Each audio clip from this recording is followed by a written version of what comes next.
అమరావతి రాజధాని కోసం ఒక తీర్మానాన్ని చేసి ఢిల్లీకి పంపాలి అని నేను ఒక ప్రత్యేక సెషన్ నిర్వహించిన తర్వాత ఆ సెషన్లో పాల్గొని ప్రసంగించిన వాళ్ళ మాటల గురించి సోషల్ మీడియాలో నిన్నటి నుంచి ఇప్పటి వరకు కూడా భలే కొన్ని మాటలు మరీ వైరల్ అవుతూ మరీ చర్చ జరుగుతోంది. మరీ ముఖ్యంగా ముఖ్యమంత్రి చంద్రబాబు నాయుడు గారు అండ్ ఉప ముఖ్యమంత్రి మాట్లాడిన మాటలు నిజంగానే జనాలు ఆశ్చర్యపోతున్నారు. అసెంబ్లీలో ఇంత కాన్ఫిడెంట్గా అబద్ధాలు ఎలా మాట్లాడగలుగుతారు?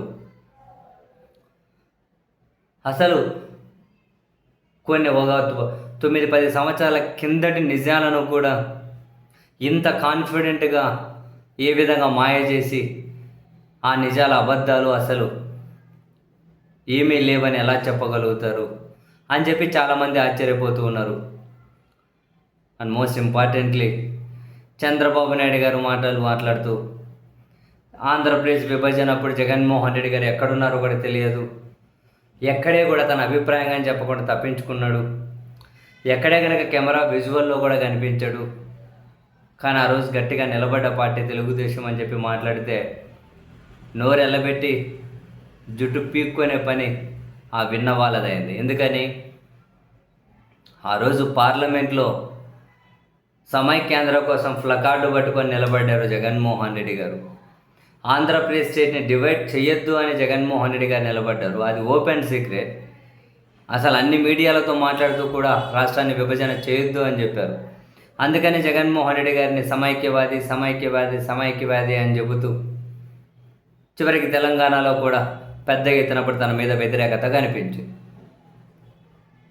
And at the same time Chandrababu గారు ఏమనేవాళ్ళు, మీ స్టాండ్ ఏంటి స్టేట్ బైఫర్కేషన్ మీద అంటే, what I'm saying 2 eyes are important, 1 eye Telangana 1 eye Andhra Pradesh అంటూ ఉండే.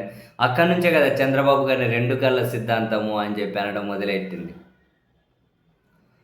మరి అసలు రాష్ట్ర విభజన అప్పుడు ఎక్కడ పోయిండు, అసలు జగన్ కనపరాలేదు, అసలు తప్పించుకొని తిరిగిండు అని ఎంత కాన్ఫిడెంట్గా సీఎం గారు మాట్లాడారు అంటే నెటిజన్లు ఆశ్చర్యపోతూ ఉన్నారు.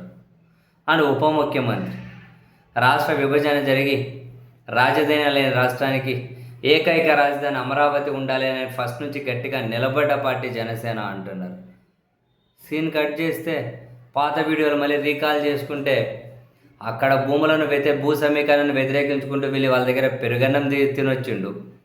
ఎవరి రాజధాని అమరావతి అనే ఒక మాజీ ఐఏఎస్ పుస్తకం రాస్తే ఆ పుస్తకం ఆవిష్కరణ చేసిండి ఆయన. అది అందరి రాజధాని కాదు, కొందరు రాజధాని, అది ఇన్క్లూజివ్ అని చెప్పి అదే కామెంట్స్ చేశారు. అందరి రాజధాని కాదు, కొందరు రాజధాని అని. విశాఖపట్నం రాజధాని అంటే బ్రహ్మాండంగా ఉండు అని చెప్పారు. ఇవన్నీ చేశారు కదా, అసలు వ్యతిరేకించారు కదా అప్పుడు. కానీ 14 నుంచి రాజధాని అమరావతి కోసం ఏకైక రాజధానిగా ఉండాలని గట్టిగా నిలబడ్డ పార్టీ జనసేన అంటారేంటి? నెటిజన్లు ఆశ్చర్యపోతున్నారు. అందులో ఎవరు ఏమీ ఆశ్చర్యపోవాల్సిన అవసరం లేదు. చంద్రబాబు గారు అయినా వాళ్ళ డిప్యూటీ చీఫ్ మినిస్టర్ అయినా ఇలా మాట్లాడకపోతే ఆశ్చర్యపోవాలి. ఇలా మాట్లాడకపోతే ఏంటబ్బా ఇంత మార్పు, ఏమైనా ఎండల కాలం వర్షాలు ఏమన్నా వచ్చి సునామీ వస్తుందా, ఏనేంది ఇంత నిజాలు మాట్లాడుతూ ఉన్నారు, చిత్తశుద్ధిగా ఉన్నారు, కమిటెడ్గా ఉన్నారు, గాలివాటంగా అస్సలు లేరు అని. అట్లా కాకుండా గాలివాటంగా ఉంటే అది వాళ్ళ సిగ్నేచర్ స్టైల్. అది ఎంత కాన్ఫిడెంట్ అయినా అదే అసెంబ్లీలోనే హైదరాబాద్ ముస్లింలు నేనే కోటీశ్వర్లు చేశారు అన్న చంద్రబాబు నాయుడు గారు, హైదరాబాద్లో పెల్స్ని ప్రమోట్ చేసింది నేనే అని ఎన్ని 1-2 హైదరాబాద్కు తెల్లన్నం ఇచ్చాం, హైదరాబాద్కు కరెంట్ ఇచ్చాం, ఇట్లా ఎన్నో. అట్లాంటి అసలు జగన్మోహన్ రెడ్డి ఎక్కడ కనిపించలేదని చెప్పడం పెద్ద ఆశ్చర్యం ఏమీ లేదు. అండ్ 2014 నుంచి మేము ఏకైక రాజధాని అమరావతి కోసం నిలబడ్డామని వాళ్ళ డిప్యూటీ సీఎం చెప్పడం కూడా ఆశ్చర్యం లేదు. ఎందుకంటే వాళ్ళ బ్రాండ్ అది, వాళ్ళ స్టైల్ అది. అంత కాన్ఫిడెంట్గా తిమ్మిని బొమ్మి చేసే విధంగా మాట్లాడు. It's an art. అందరికీ సాధ్యం కాదు, కేవలం కొందరు ఆర్టిస్టులు మాత్రమే చేయగలుగుతారు.